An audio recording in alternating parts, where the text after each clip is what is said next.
This is Doug Meye, and I want to welcome you to this episode of Transformation Ministries Leader Connect.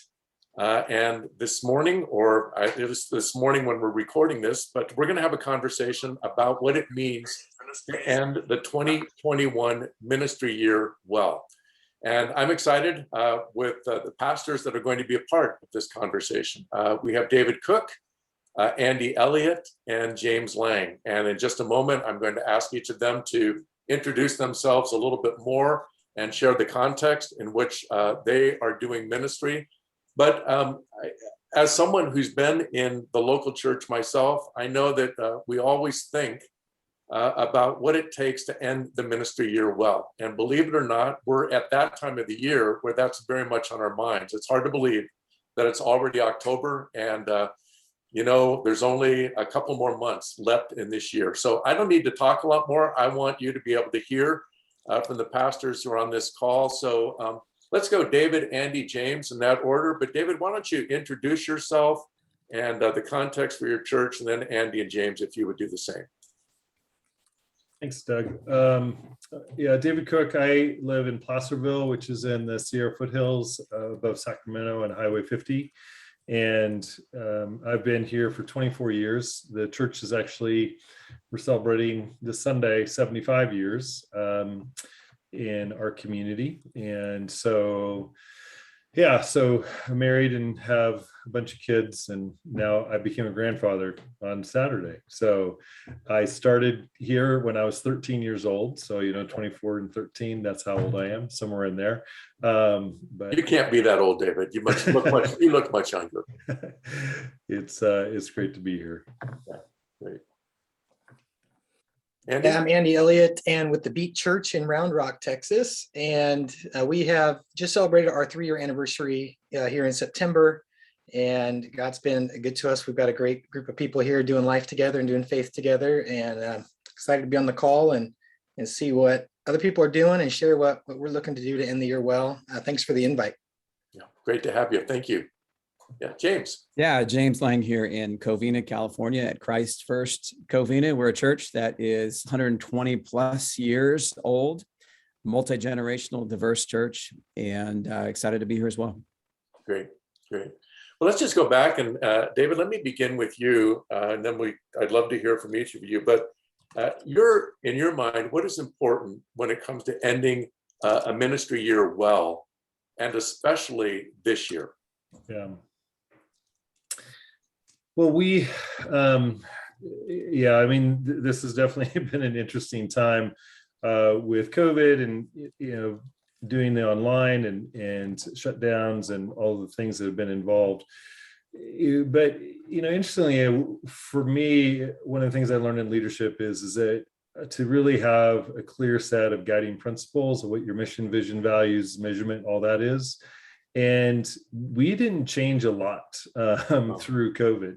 We changed how we expressed it, but we were not a highly programmed church. We were centered more on small groups, life groups as our discipleship model, and that became very foundational to us. So our focus has been really, it's just within the last few months that we're getting back into a rhythm, but people are scattered. And so for us this year, we work on 90-day initiatives.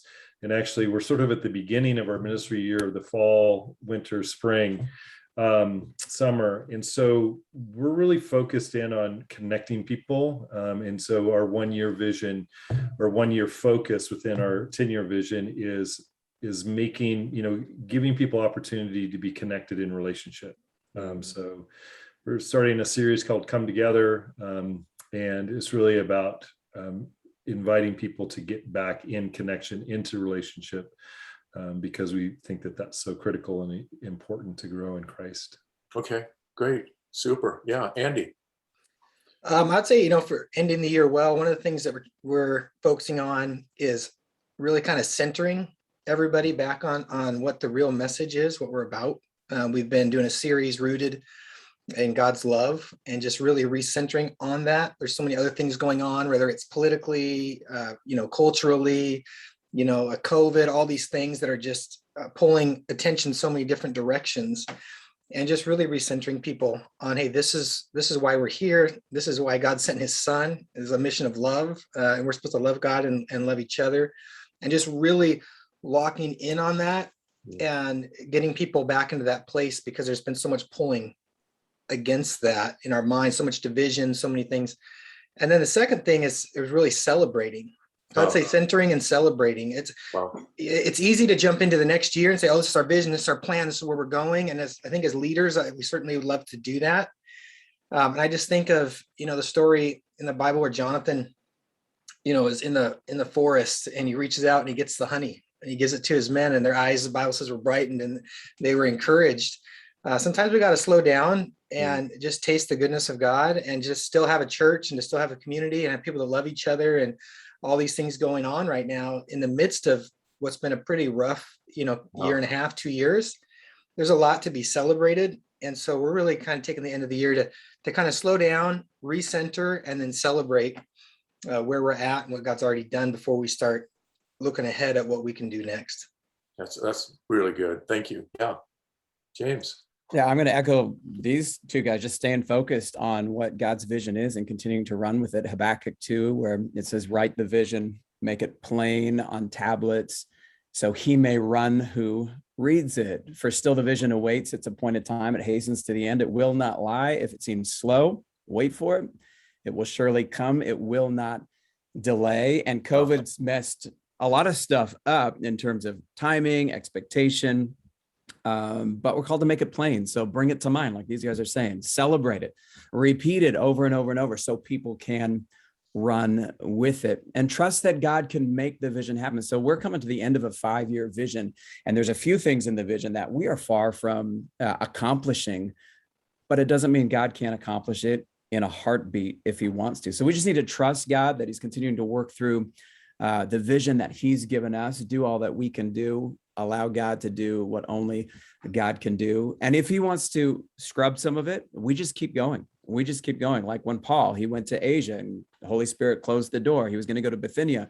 Holy Spirit closed the door. And so what did Paul do? He didn't just whine and sit there. He just went on to the next place. All right, let's keep going and we'll see what doors God opens. And then after 2 closed doors, which I'm sure would have been tough and a little depressing, God opens this massive door. Go to Macedonia. You're going to lead Lydia to Christ. People say that Lydia was the first European convert. So that's a massive win on the other side of a couple seemingly failures. Yeah. So you know where you're going. You just are leaning into that. And as God permits you to do it, you're going that direction. Sometimes there may be course directions. Yeah, you guys are really echoing a lot of the same stuff. I really appreciate just the groundedness of the ministries that you're leading. Many churches are on a fiscal budget that reflects the calendar year. I'm not sure about your individual churches, but I'm curious. A lot of times for tax purposes or other reasons, we think about ending the financial year strong. Talk to us, James. Let's just reverse the process. Maybe you can begin. Are you thinking in terms of special offerings? What are you doing at Christ First to end the financial year strong? Sure. I'm going to talk about what we did, because yesterday we just finished a finance series, a 4-week finance series. Often we've done finance series, in the new year, and this year, just talking with my elders, praying through things, they suggested do it in the fall this year. So we just finished a 4-week series. We called it Treasure Hunt. Where your treasure is, there your heart will be also. So kind of had an Indiana Jones theme. We even had him make an appearance a couple weeks. And we're just pursuing Christ as our ultimate treasure in everything, and specifically in our wealth, in our finances. And yesterday, something that I taught with regards to God owns it all. And at our retirement after party, which is heaven, we want to be celebrating the impact that we made with our lives and our wealth. I was reading through this book over the last year and a half, Not Your Parents' Offering Plate, which is fantastic. And chapter 6 gave a bunch of great ideas. So on Sunday, we talked about, well, what does it mean to make Christ your ultimate treasure in 3 different giving pockets that most people have. Most people have, the earned income pocket. They get paid every, a couple of weeks, every month. What is God calling you to do with that? And then we have our capital pocket, the stocks, the property, just the stuff that God has blessed us with that we have. And then our estate pocket, the last day on earth is typically our wealthiest day, if life insurance kicks in and all that, but we're responsible for disposing of it. And we should ask God what to do with it, because the Bible doesn't say to do nothing what he has given. He doesn't say bury the treasure, do something with it. So taught on that. We did a treasure hunt as well. For some literal silver. We gave away some silver, and that was a lot of fun to just illustrate, hey, look what happened in this treasure hunt. People got excited. People paid close attention to the instructions, because we literally gave away 10 ounces of silver, which was a big deal for especially the family that found it, which is worth, I don't know, $250 or something like that. But parable of the talents, the talent was silver. So we gave away silver, good teaching point. And we just had a lot of fun. So we just wrapped up this series, and hoping that, the Lord speaks to people, and people are faithful to him with their wealth. Yeah. Hey, James, can I book you out in January to come to Placerville and do a sermon series? Let's do it. A great place. I'm sort of an empty nester. We just redid our house. We'll put you up, man. Fantastic. I think, and we'll raise that, $250 in silver to $300. There you go. Hey, I want to come that Sunday. I'll visit the church, for that. So, hey, man, really creative stuff. But just real quick question: why did the elders suggest that you do that in the fall as opposed to the first of the year? Just to do something different, because often it's after Christmas, because the thought is, a lot of people are in debt. They racked up their credit cards trying to buy gifts for people that they didn't plan for properly. And so we just thought, hey, let's change it up, do something that's a little bit different in the sermon calendar rhythm. And let's prepare people for this season and prepare people, like we're talking about now, for the end of the year, and just dive into it. Plus, in our context, they just felt, which is kind of cool, like elders saying, hey, you haven't talked about money recent enough in terms of an entire series. Okay. And so it's been probably 2.5, 3 years since I did an entire series on it. And so they said, let's hit it this fall. I'm like, bring it. Let's do it. Great. Super. Thank you. Andy, how about the beat? Special offerings, monetary focus. Where are you guys at with all of that? I'm not, I wouldn't say this is the way everybody does it, but we're going to do it a little differently. The things that we're going to focus on and in the year as far as giving goes is, looking at 2 Corinthians 9, it talks about being a cheerful giver, right? We're just going to work on the heart, which is we're not going to focus even on the giving of the finances, but of the giving of thanks. Spend a lot of time in November on just what are we thankful for, and just really cultivating that heart of gratitude towards God. And I believe giving will flow from that. Not that it's bad or wrong to talk about money. That's obviously, an important part of ministry.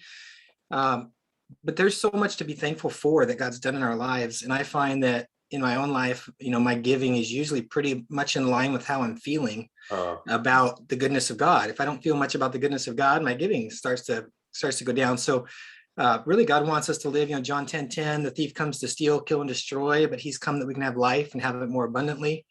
A lot of us are living, I think, in a abundance that we're not even aware of, both in our relationships, in our spirit, in our finances, in our material possessions, all those things, and a greater awareness of what we have, and to really just go to God in gratitude is a way to cultivate that. And that's really what we're going to focus on. And then also, whatever you sow, you reap. And so as a church, rather than really having our focus on what can we bring in, which I know is still important, obviously, but I'm just going to encourage our church to sow out and believing that God will return the harvest back into our church of blessing. And so we're going to take and look at some opportunities to sow into some ministries and some lives outside of our church to end the year, and say, hey, who around us needs, whether that's some foster families, we're heavily connected in foster community. Who can we bless that way that has some needs for the holidays and things like that? Just what can we do sowing out, and really believing that God's going to see that, honor that, and reward back. So gratitude, and then, cultivating a heart of gratitude, and then sowing some seed of faith going into the next year is kind of where our two focuses are going to be at. Yeah. And it sounds like kingdom values.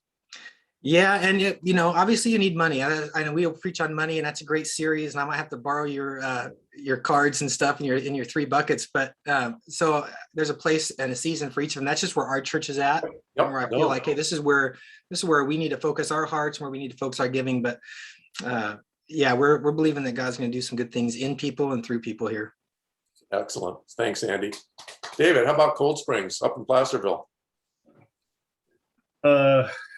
We've been blessed throughout this time that there's been a lot of faithfulness within people within the church. So clearly I'm the senior, saint of the group here. And one of the leadership wisdoms that I learned, John Maxwell, Bill Hybels, many, many years ago, was to consistently teach on giving and generosity. And we don't talk about tithing, we talk about generosity, because I think that's more the New Testament, reflection of that. So within this series of Come Together that we're beginning, that's going to be a part of it, of an action to share towards others. We've never done a year-end giving that is focused on our needs. It's always focused on international or local needs. And so we've built schools in Sierra Leone and in Democratic Republic of Congo, and done stuff in Ethiopia with orphanages and different things of that nature. Most likely, we're still deciding, but most likely this year it'll be focused towards the Caldor fire, because the #1 fire in the nation was in our backyard, literally. We had people living in our parking lot because of them being evacuated. Over 500 homes were lost in our county, as well as a whole bunch of vacation homes and cabins and that sort of thing. So there's a tremendous need in a community nearby, Grizzly Flats, and so partnering with them. But we do Operation Christmas Child as well. It is a time where we seek to be focused and not to be too spread out, of encouraging generosity. I think that there's everybody is looking for generosity in this time. So part of it is to be to be mission driven, vision driven in that, so that we can maximize impact through focused resources. So those are some of the things that we do to encourage, but it really is not, we have candlelight services as our primary focus within Christmas, and we do an offering for that goes not to us, but goes into our world, and sort of reflection of the wise men giving to Jesus, and that going to the mission of God outside of who we are. So yeah, that's great.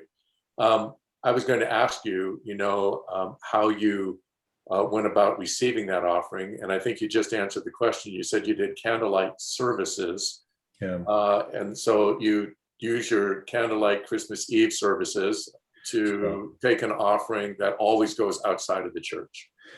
Yeah, I mean, if you're talking technically in the reception of money, I mean, that's shifted. So it's online giving is huge. Right. Yeah. People showing up, and even people showing up with checkbooks don't exist anymore. Cash, most people don't do that. So you have to have electronic giving, right? More and more of how that takes place in some form. So we have that within our lobby. We have that on our website. We have that through texting to give. All of those are ways that people are going to express generosity now. And then occasionally there's some of those green bills things come in, but every now and then. And someone will go, "What are these things anyhow?" Right? Yeah. So, gosh. So you mentioned Christmas. I'm going to go back to let's go to Andy. And Andy, what is the Beat thinking about Christmas for this year? You're just kind of curious as to what plans you have in place and how you're thinking about that. Physical gatherings, ministry, online, offline, whatever. Well, we do small groups, or it's a big part of our church is doing the small in-home groups. And so we kind of use Christmas as a time to kind of push back into those. We don't do large Christmas events at the church. We do them through the groups. We have Christmas parties and things like that going on within the groups. We also do kind of one that we do at the church. It's not Christmas, but we're heading into the season of holidays and stuff. So we do a big Friendsgiving, which has been really a big draw for us for the community. A lot of people in our area move here from, we got a lot of transplants. And so we open it up to the community, Friendsgiving, a place to come do Thanksgiving if you don't have any family or friends around. And we provide a big meal and invite the community in. And then at the end, share the mic and people do things that come share what they're thankful for. So kind of going in the holidays, that's our big at the church event. And that's been a big hit every year. The Christmas one, this Christmas season's so busy and there's so many things going on with family and travel, and that we've kind of pulled back on some of the larger church events for that time of year. And we focus on pushing it into the community groups. And each of those will do their own Christmas party on a night that they already would have been scheduled to meet up. And they just have fellowship there and connection there. So as far as the Christmas goes itself, the service, we don't do a Christmas Eve service. We just let families be together. I know for some parts of the country and different churches, that's important. For ours, I really just leave that for families to spend time together. And some people do get together and celebrate together. And then on church, we do a big celebration service for Christmas and all that the Sunday before. So that's kind of how our holidays shake out. So. Okay. So you're really focused on groups then, and you work in and through the groups, and Christmas is a time where you don't alter that. You just say, hey, we're a church, a group that has groups, and we're going to focus there. Yeah, we do. I mean, we'll have a great Christmas service, and we'll do some extra, fun festivities after the service and stuff for the Christmas one. But, the small groups is before becoming pastors, my wife and I ran small groups for about 18 years at other churches that we were at. So it's a big part of who we are. It's just where you really get community and connection. You can really see how people interact. You can see families. We have men's groups, women's groups, but our main focus is, co-ed, full family community groups, and where everyone connects together. And a big part of that is, I can have a guy come to men's group for a couple of years and you talk to him, everything's great, everything's wonderful, marriage is awesome, kids are doing good. And they can come to a co-ed mixed family community group one night, and 5 minutes in, you realize his wife won't talk to him. His kids don't like to look at him, like, hey, there's problems here. And so it opens up to more transparency, a deeper level of connection, and more of kind of a whole and more well-rounded community and discipleship. So we put a lot of emphasis on it for those reasons. And, we've seen just some real miracles. We've seen, marriages restored. We've seen people coming out of addiction. We've seen people starting to foster or adopt out of community groups, people that have given their kids up. Specifically, my own situation, we adopted a little girl that came from somebody that was in our community group. That she wasn't any longer. She's in a different state now, but she'd been in our community group for a long time, and we ended up adopting her little girl when I was unable to keep her. And so there's a depth of connection that happens. Wow. And so we really foster that and push that even through the holidays as a time to connect. Yeah, you're being true to who you are. I love that. Yeah. James, what's Christ First do? How are you thinking about this year? Man, I'm just basking in the heart that Andy was sharing about groups, because I'm with him all the way. That's awesome.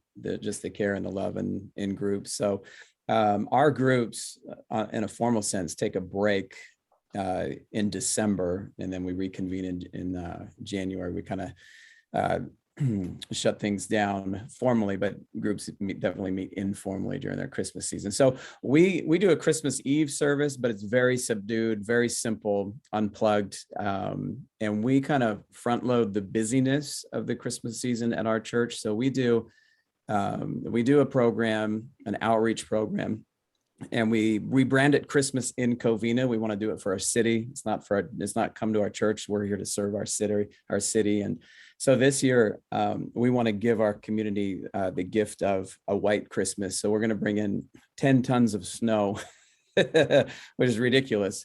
And we'll build a couple ramps and we want to reach out to families with young children within 3 miles who are far from God. And snow will do it in Southern California. So we're going to bring in some snow, but we also receive a Christmas offering, and we have adopted a public elementary school down the street. And so we just give them a bunch of gift cards and some cash to the admin.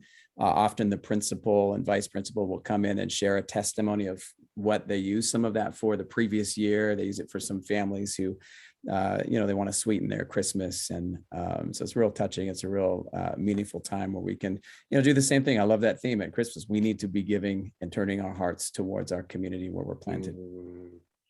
So good. So good. David? Christmas. Well, I was a pyromaniac when I was a kid, so we believe in playing with fire on candlelight services, and it has definitely established a tradition within our community, the candlelight services. So we do 3 to 4 of them. We do them obviously on Christmas Eve, but we also recognize there's a lot of blended families, a lot of families that are traveling or shuffling kids back and forth. And so we do them throughout the week to try to create the opportunity for families to experience it together. And we do play with fire. So we have not lit anybody on fire in 24 years. So that's pretty good. And there is wax all over everything usually, but that's a small price to pay. And interestingly enough, this last Christmas, we weren't able to do it. And so July 25th was a Sunday. We did Christmas in July, where we did a candlelight service on July 25th and did Christmas carols and all of that, just sort of reclaiming that back from COVID. And so that'll be a part of the tradition that we will, continue. I think we were going to have it, and then we had people on our staff have COVID, and so we had to shut things down at that point. So you learn to pivot in these times, right? Yeah. So that and the Christmas Giving Project will be a part of that, but it really is a focus on trying to create family connection through those traditions, through pointing people to Jesus, but gathering together in that. So yeah. So you'll go back to kind of where you were pre-COVID, hopefully, with the candlelight services and the light. Yeah. It's deeply rooted tradition in the church and the community. Yeah. Cool. So, what would you like to have in place in order to begin 2022 well? David, what do you think of that? Oh man, I was trying to think of something, I mean, kind of like you're putting a bow on 2021, and you're building the launch ramp to go into 2022. What does that look like? All I want for Christmas, Jesus, is world peace. I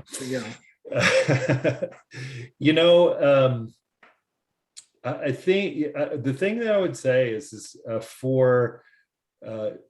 for leadership to have clarity about who we are and what we're called to do in the world. Because that's going to be the sustaining thing, because we don't know, everybody's like, get 2020 behind us to 2021, it's going to be great. And then, we've all experienced that. Or 2019, it was like, 2020, and then 2021 is sort of that same as like 2022, that, things will be better. It's just going to be something different, right? There's always going to be, we live in a world that's increasingly separated from God, so the light is able to shine brighter. We live in a world that increasingly reflects the culture and the context of the early church when it exploded. I mean, this is opportunity. This is great. This is a great time to be the church. It's a great time to be a follower of Jesus. It's a great time to be sharing the message of Jesus. It's extraordinarily complex, extraordinarily hard, and can be extraordinarily discouraging. But if we have clarity and we have focus within that, we can, it's Jesus's church. It's not mine. It's so good. And he's not. The church is not in trouble. The church is not in trouble. There are churches that are in trouble, but the church is not in trouble. Jesus is not worried. So I think just that clarity of, God's got this, and it's going to be messy. It's going to be different, and it's going to be challenging and stretching as a leader in extraordinary ways. But I feel privileged to be able to be in leadership during this time. Wow. Thank you. That's so good. So good. Andy, how about for you? Any Well, reason you're getting ready for the next year? yeah, I'd say there's two things. One I won't spend much time on because David just did a great job of it, but it's to clarify. But I'd say clarify and declutter are the two things. And what I mean by that is clarifying is, what are we called to do? We're all called, to preach the gospel. We're all called to make disciples, but functionally, what is our church? What's our calling on how we're going to do that? To clarify that for the next year, what's our goal? But part of that, I think the part that gets missed a lot is to declutter at the end of the year. Like, what are you not going to take into the next year? We always have these plans, these ideas, these pet ministries, these things that we've been working on, getting ready to work on, thinking about working on for a year, 2 years, 3 years, these pieces that we're just dragging along, and they take a lot of time and energy, effort between ourselves, the people we're talking to about maybe launching it or doing it, or just the time we spend thinking about it, and it just kind of pulls strength and saps energy. And they're really never going to actually be done. They may not actually even be what you're called to. And so just looking over, kind of making a list, take down a paper and write down all the things that, kind of like, mind mapping or brainstorming and type stuff, you just put it all on paper and then just take an honest look at it and say, hey, what is on this that doesn't need to be carried over? I just need to cross it off. Like, we're not going to do this ministry. We've been 4 years thinking about doing it. Do you know what? There's no leaders. There's no momentum for it. It never comes together. It must not be what God wants us to do right now. I don't care if the 3 churches down the road are doing it. It's not for us. I don't care if I heard it at a seminar and everybody said this was a great thing to do at a conference. It's obviously not for us. I'm going to cut it off so I can focus where the energy is going to be used well. And I think that's a big part of going into the next year ready and clean. Like, if you're moving from one house to another, it's not just how do we get set up in the other house, but there's always this decision of what are we not taking? Like, what doesn't go with us so that the next house can actually feel like home. And if you want the next year to feel like home, you want it to have momentum, you want to be comfortable in the next year, sometimes you got to leave some things from last year behind and just move ahead. And one last thing that could include not just ministries and things like that, that could include some emotional baggage. Some unmet goals, some unmet expectations, some people that maybe left the church, or some relationships that got broken, some mistakes that you made as a pastor. Who knows? But what does not need to cross the line into 2022? What can I leave behind and just move forward and say, okay, we're moving on to a new year, a new place. We'll focus on the things God's called us to, and focus on the relationships and the impact that's ahead of us, and leave the past and those things behind it. I think can really be helpful for the next year. And I think, Andy, with that there are people who are making that choice and decision as well. And so trusting God in that and letting that go is that, that might, it can be, and there's a cost to that, because there are some things that, have emotional importance or value to us, or dreams that are unfulfilled, and to let those go, it costs us, right? When you're cleaning out your house, it's like, oh yeah, I remember this. You still let it go, but that's the challenge of it, but so one example, my mom passed away about 9 years ago, and of a brain aneurysm, and they had been doing really well. She's a great nana to all the kids, lots of grandkids. So she had tons of toys and play structure things and all kinds. She had huge collections of stuff at their house. But back in 07, 08, when the economy crashed, my dad lost his business, and they lost their cars, their home, his warehouse, his employees, all of his tractors and equipment. He lost everything after 25 years of business. And they ended up in a little 2-bedroom apartment in the worst part of town. And so my mom put all that stuff in storage, and she had 5 different storage units packed. But the problem is, because she kept everything and packed it all away for someday being able to use that, when she finally passed away, and suddenly passed away, we had to clean out those storage sheds. And when we did, we found all kinds of games and activities and things for the grandkids to use, but nobody ever used them because they were all in storage.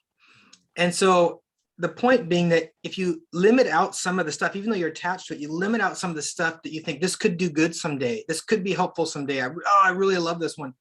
If she had narrowed it down to a couple of boxes to take home and had them at the apartment, the grandkids would have played with them. Even though it was less, it would have done more. And sometimes we have to be willing to make that emotional decision to break off some of the things we're carrying along that may be good, so that we have less, but with the less, we have more focus, and with the focus, we can actually do more. And I think that's a tough decision to make sometimes, but it's important to make. Yeah. Wow. Very, very good. James, I know these brothers are speaking your language, but what would you like to add to it in terms of kind of moving into the new year well?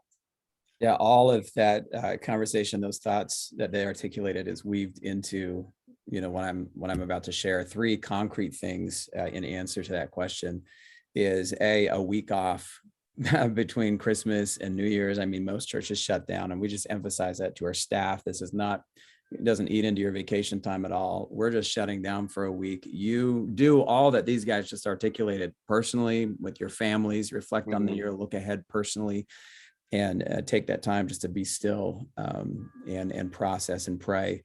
And then two main things are sermon teaching series calendar, putting that together for the new year. I hold it lightly, but I want to put together a plan because that helps the staff to marinate in it and process and give their creative input and feedback on it. And then an events calendar. Yeah, what should make it on it, what shouldn't make it on it. And so we gather as a staff, put our heads together, and we seek the Lord and look through the entire calendar year, and we just press through and put an events calendar together. And then we scrub that calendar, we polish that calendar as we head into the new year. So a week off, teaching calendar, and events calendar. Yeah, and my guess is you don't do the events calendar and the teaching calendar during the week off. You're doing that right now. And, and then that, yeah. We've already done it. Yeah, we did it last month. Yeah. Yeah, that's so good. Wow, this has been such a helpful conversation. And I really mean that. I mean, if I was a pastor, I would benefit greatly from what each of you have shared. And if there's a theme that I hear coming through, it is just be really clear. Be really clear on what you're trying to do, on what God has called you to do, on the way that you're going about it. And then stuff that doesn't fit, leave it behind. And I'll tell you what else has really blessed me is in your plans for Christmas, the outward focus that each of the churches has, that it's a way for our church to be a blessing to our community and to our world. And just want to thank each of you for being a part of this conversation. Hey, Doug, I think, Doug, David, can I please, jump on that? Just, I guess the thing I would say is for people who are listening who may think, oh, I don't have clarity. What I would say to you is this, is that for the next 2 months, for November and December, prayerfully sit down, talk with your staff or whatever, and just ask the question, what's the one most important thing for us to accomplish? And start with the clarity then you can start dreaming about, next year or whatever. But, I do coaching of leaders and pastors, and this lack of clarity piece is really a huge issue within churches of really not knowing what we're about. And that really is a shotgun approach. So I guess my encouragement, one thing out of this is that if you're trying to say, what should I do out of this? Is this over November and December, ask the Lord, what's the one thing that we should be doing? Yeah. And then do whatever you need to do that one thing, evaluate it in the first week of January of how well we did that, and then use that momentum into the new year. But just what's the one thing that we can do for Jesus? Yeah. Very good. Yeah. Again, thanks, David and Andy, James, really appreciate it, and trust that those of you who have listening have been helped to be better spiritual leaders. That's our goal. Thank you. Yeah, thank you. Doug.